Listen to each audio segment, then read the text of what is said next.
నేను ఇక్కడ ఉన్న మా బీసీ సోదరులు నేను అడిగేది ఒకటే, ఈరోజు ఈ ప్రక్రియను తప్పు పట్టడం ద్వారా మొత్తం ఈ వ్యవస్థని కుప్పగూల్చాలని ఒక కుట్ర జరుగుతుంది.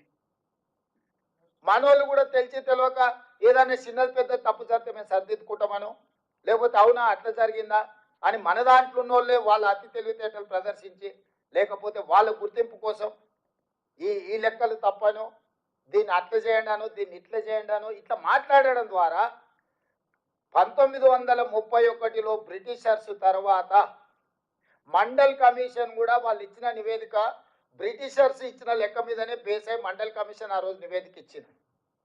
స్వతంత్రం వచ్చినప్పటి నుంచి ఈ రోజు వరకు ఎవ్వరు, ఏ రాష్ట్రము, ఏ ముఖ్యమంత్రి, ఏ ప్రధానమంత్రి, ఎంత పెద్ద నాయకుడు ఉన్నా, ఎంత గొప్ప నాయకుడు ఉన్నా ఈ ప్రయత్నమే చేయలేదు. ప్రయత్నం ప్రారంభిస్తే ఆగిపోయింది.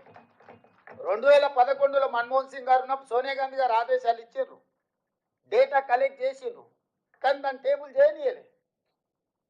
ఇప్పుడు మోడీ గారు నేను బీసీని అంటాడు, 12 ఏళ్ళు అయింది ప్రధానమంత్రి.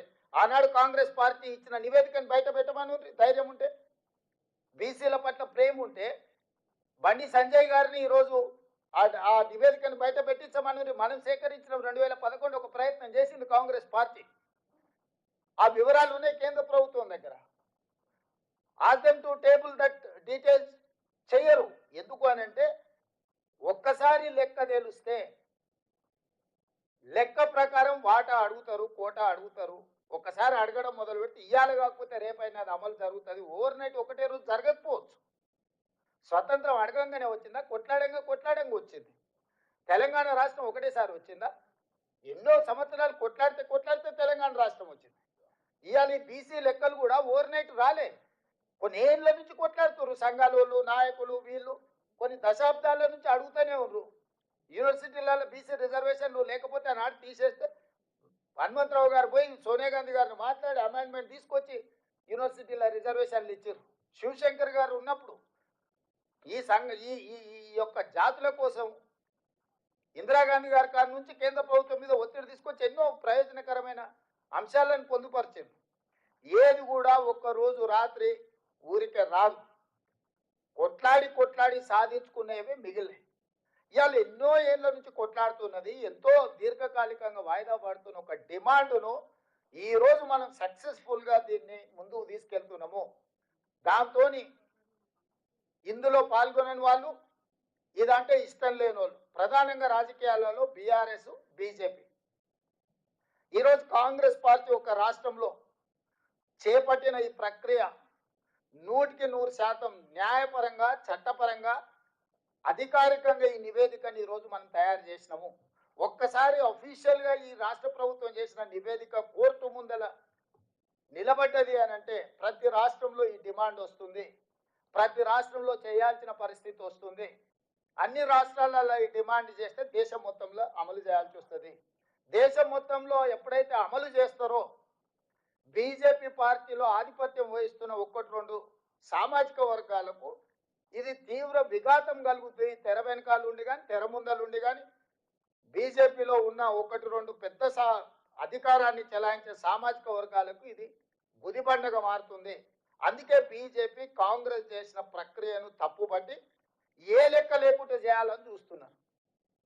నేను ఇప్పుడు మిమ్మల్ని అడుగుతున్న మిత్రులారా, ఇంత కష్టపడి స్వయంగా ప్రజలు డిక్లేర్ చేసిన సంతకం పెట్టి సెల్ఫ్ డిక్లేర్డ్ డేటా ఈరోజు 3,54,77,554 మంది ఇందులోకి వచ్చిండ్రు. దీని ప్రకారం 96.9% సర్వే జరిగింది. ఇంకా 3.1% సర్వే పరిధిలోకి రాలేదు. వాళ్ళందరినీ కూడా సర్వే చేస్తామని రెండో విడత కూడా మనం అవకాశం ఇచ్చిన 16 నుంచి 28 తారీఖు వరకు. గతంలో మనం ఇల్లు తిరిగినాం. ఇవాళ అపార్ట్మెంట్స్ ఉంటాయి సిటీలో, కొన్ని ప్రాంతాలలో మనకు అర్థం కూడా కాదు. అందుకే మనం ఆన్లైన్ పెట్టినాం, అదేవిధంగా టోల్ ఫ్రీ నెంబర్ పెట్టినాం, గవర్నమెంట్ ఆఫీసులలో మనము కౌంటర్స్ ఓపెన్ చేసినాం. అయ్యా మీరు ఎవరున్నా మీరు సమాచారాన్ని ఇవ్వదలుచుకుంటే టోల్ ఫ్రీ నెంబర్ చెప్తే మా అధికారి మీ ఇంటికి వచ్చి లెక్కలు రాసుకొస్తాడని చెప్పినాం.